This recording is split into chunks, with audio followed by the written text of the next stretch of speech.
Em um mundo tão competitivo como o nosso, principalmente agora em que a disputa pela atenção do público conta com uma concorrência quase infinita, não seria difícil encontrar alguém que brincasse com o fato de que poderia matar para ter mais audiência, demonstrando que iria longe para conseguir vencer essa disputa. Mas e se isso não fosse apenas uma brincadeira?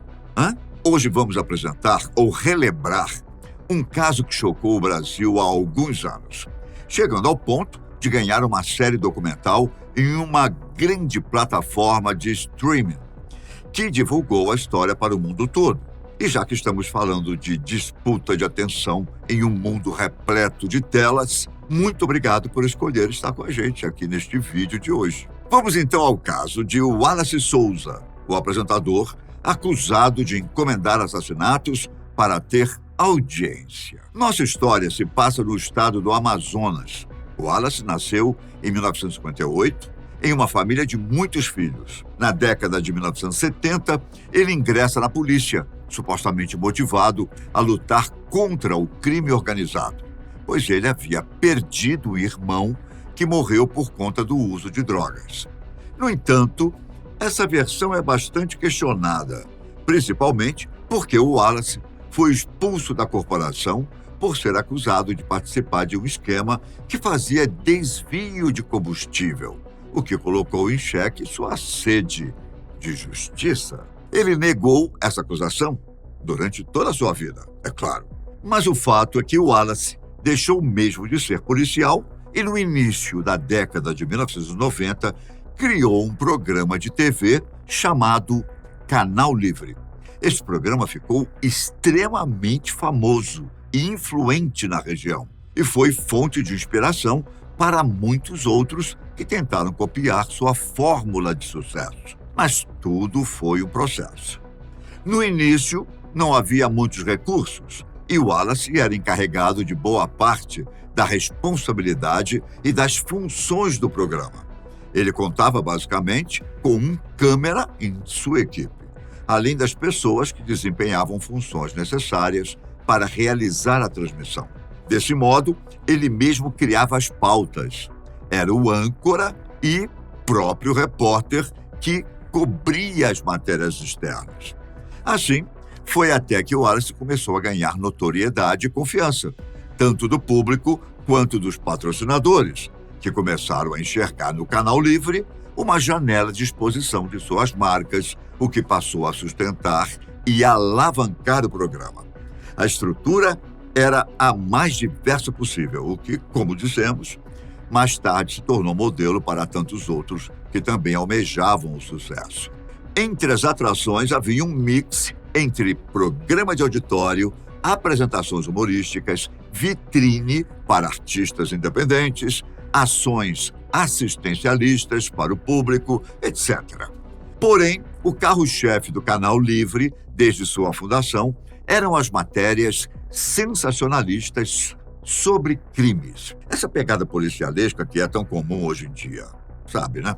Então, ao mesmo tempo em que se formavam filas com pessoas que queriam fazer denúncias civis, como cobrar as autoridades estatais a respeito de uma rua que não foi asfaltada, ou os departamentos de saúde que não prestavam o devido atendimento. Também era possível ver um fantoche, o galerito, sair aos tapas com um vendedor de esfirras ao som de um músico que tocava ao vivo no fundo. Lembra desse meme? Não? No entanto, o que mais atraiu o público, sem dúvidas, era esse apelo policial investigativo do programa. E o Wallace não media esforços para agradar sua audiência e alimentar a sede de sangue das pessoas. Muitos casos emblemáticos foram conquistados assim, inclusive. Sabe essas pessoas que eu comentei que iam até o programa para fazer suas denúncias? Pois então, muitas delas iam também para denunciar crimes. Em uma edição, uma mulher foi se queixar do assassinato de seu filho e acabou encontrando o próprio criminoso na plateia, que saiu contido pelos seguranças para ser levado à delegacia. Em outra ocasião, um repórter foi a um local onde havia acontecido uma troca de tiros e entrevistou uma pessoa que estava alvejada. O programa prosseguiu e, durante seu curso, foi feita uma cobertura completa, ali, ao vivo, até o ponto em que a vítima não resistiu e sucumbiu diante dos olhares de milhões de pessoas que acompanhavam o caso. E não pense que essa estratégia ou estética de mostrar cenas explícitas com conteúdos grotescos ao vivo, em rede aberta e em horário de almoço, coibia as pessoas de acompanhar o programa. Muito pelo contrário, ele se popularizava cada vez mais. E como era de se esperar, todo esse clamor popular gerou muito rebuliço. O programa cresceu tanto em números e notoriedade que as pessoas preferiam recorrer ao canal livre ao invés de se apoiarem no poder público. O Wallace passou a ser visto como um herói, amado por muitos e, naturalmente, odiado por tantos outros. Alguns anos antes, o apresentador até havia se candidatado a vereador pela cidade de Manaus, mas perdeu por receber pouco menos de 900 votos. No entanto, aproveitando-se do crescimento do programa, da fama e confiança que foram conquistadas, ele se candidatou novamente, agora para o cargo de deputado, conseguindo se eleger, proporcionalmente como o candidato mais bem votado do país. Tudo ia de vento em popa. Agora o Wallace tinha o clamor popular, a maior audiência do estado, chegando a ultrapassar a TV Globo, e acesso ao poder legislativo, todas as ferramentas necessárias para colocar em prática aquela sede de vingança que o acompanhava desde muito cedo. E assim ele fazia, pelo menos era assim que os fatos eram divulgados. Com o passar do tempo, foi possível perceber a exclusividade e a rapidez com que o Wallace Souza conseguia cobrir suas matérias. Agora ele não era mais a equipe de um homem só. Tinha ao seu lado dezenas de assessores, auxiliares, repórteres, um quadro de pessoal que faria inveja em muitos canais de comunicação renomados. Era de se esperar que ele conseguisse ter uma vasta cobertura para acessar os fatos e alimentar seu programa. Mas, ainda que toda essa estrutura possibilitasse isso, era difícil justificar tamanha rapidez e acesso a informações. Isso porque, em muitos casos, a reportagem de Wallace chegava a uma cena do crime muito antes da própria polícia ou qualquer instituição investigativa. Às vezes, alguns dados eram fornecidos, como o estado de um cadáver carbonizado, que não tinha marcas de tiro, ali ao vivo, em loco, antes mesmo que uma perícia pudesse ter sido feita ou que a equipe policial tivesse chegado ao local. Isso começou a gerar muitas suspeitas.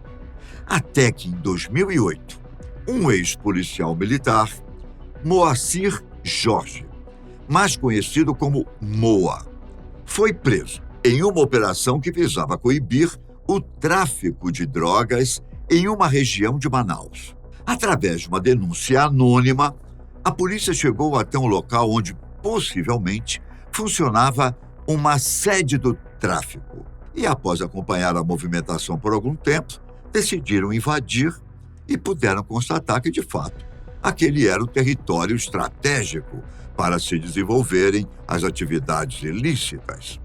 Ao ser interrogado, Moa disse que fazia parte de um esquema muito maior, que tudo era feito sob ordens que vinham de cima do seu chefe, quando finalmente confessou quem seria o mandante de todo o esquema.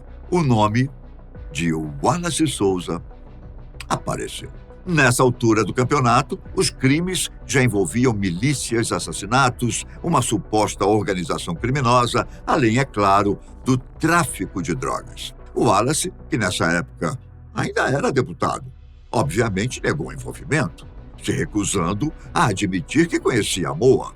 Nesse momento, sua posição era confortável, pois além de possuir foro privilegiado por conta do seu mandato, ainda tinha bastante poder e influência em praticamente todos os âmbitos possíveis, incluindo a política, a mídia e a própria polícia.